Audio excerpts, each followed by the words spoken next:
पांडवों हस्तिनापुर के राजा पांडु और उनकी दो पत्नियां कुंती व माद्री के 5 शक्तिशाली और कुशल पुत्र थे। महाभारत में युधिष्ठिर, भीम, अर्जुन, नकुल और सहदेव ये 5 पांडव सबसे अधिक सराहना के पात्र रहे हैं।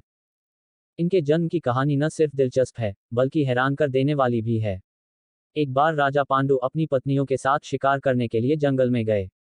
राजा पांडु को वहां एक हिरण का जोड़ा दिखाई दिया, जो एक दूसरे से बेहद प्यार करता था। जब राजा की नजर उस जोड़े पर पड़ी, तो उन्होंने तीर निकालकर नर हिरण को निशाना बनाया और तीर छोड़ दिया। तीर सीधा हिरण की छाती में जाकर लगा। वह हिरण कोई और नहीं, बल्कि हिरण के वेश में ऋषि किदिम्बा थे। उन्होंने पांडु को श्राप दिया कि वह जब भी किसी महिला के करीब जाएंगे, तभी उनकी मृत्यु हो जाएगी। पांडु ने ऋषि किदिम्बा से क्षमा मांगी, लेकिन तब तक वो मर चुके थे। श्राप के कारण पांडु ने राज्य त्याग दिया और अपने पत्नियों से निवेदन किया कि वो वापस राज्य लौट जाएं, लेकिन उन्होंने मना कर दिया। कुंती और माद्री जंगल में राजा पांडु के साथ ही रहने लगीं। उस समय उनकी कोई संतान नहीं थी। तब कुंती ने अपने पति को बताया कि उन्हें ऋषि दुर्वासा से वरदान मिला था कि वह किसी भी भगवान को बुलाकर उनसे एक शिशु को प्राप्त कर सकती है। दुर्वासा द्वारा कुंती को दिए गए मंत्रों के उपयोग के माध्यम से उसने यम यानी धर्म के देवता का आह्वान किया, जिससे उन्होंने युधिष्ठिर को जन्म दिया। उसने फिर पवन देव से भीम, इंद्र देव से अर्जुन के रूप में एक और पुत्र प्राप्त किया। इस प्रकार उसके 3 पुत्र हो गए, लेकिन माद्री के एक भी पुत्र नहीं था। तब कुंती ने माद्री को भी मंत्र विद्या सिखाई। मंत्रों की मदद से माद्री ने अश्विनी कुमारों को बुलाया, जिन्होंने उसे नकुल और सहदेव पुत्र के रूप में दिए। इस प्रकार 5 पांडवों का जन्म हुआ।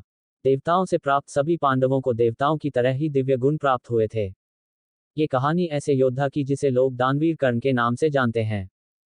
कर्ण पांडवों में सबसे बड़े थे, और इस बात का पता सिर्फ माता कुंती को ही था। कर्ण का जन्म कुंती के विवाह से पहले ही हो गया था, इसलिए लोकलाज के डर से कुंती ने कर्ण को छोड़ दिया था। लेकिन कर्ण का जन्म कुंती के विवाह से पहले कैसे हो गया, इसके पीछे भी एक कहानी है।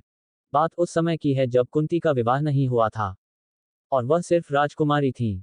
उसी दौरान ऋषि दुर्वासा पूरे 1 वर्ष के लिए राजकुमारी कुंती के पिता के महल में अतिथि के रूप में ठहरे।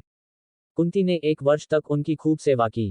राजकुमारी की सेवा से ऋषि दुर्वासा प्रसन्न हो गए और उन्होंने कुंती को वरदान दिया कि वो किसी भी देवता को बुलाकर उनसे संतान की प्राप्ति कर सकती हैं। एक दिन कुंती के मन में आया कि क्यों न वरदान की परीक्षा की जाए। ऐसा सोचकर उन्होंने सूर्य देव की प्रार्थना करके उन्हें बुला लिया। सूर्य देव के आने और वरदान के प्रभाव से कुंती विवाह के पूर्व ही गर्भवती हो गईं। कुछ समय बाद उन्होंने एक पुत्र को जन्म दिया, जो सूर्य देव के समान ही प्रभावशाली था। साथ ही जन्म के समय से ही उस शिशु के शरीर पर कवच और कुंडल थे। कुंवारी अवस्था में पुत्र की प्राप्ति के कारण लोकलाज के डर से कुंती ने उसे एक डिब्बे में बंद करके नदी में बहा दिया। बक्सा एक सारथी और उसकी पत्नी को मिला, जिनकी कोई संतान नहीं थी। वो दोनों कर्ण के रूप में पुत्र को पाकर बहुत खुश और उसका लालन पालन करने लगे। यही सूर्य पुत्र आगे चलकर दानवीर कर्ण कहलाए और कई वर्षों बाद कुरुक्षेत्र के युद्ध में 5 पांडवों के सामने वह एक शक्तिशाली योद्धा के रूप में खड़े रहे। अगर कहानी अच्छी लगी हो तो शेयर करें और सब्सक्राइब जरूर कर लेना।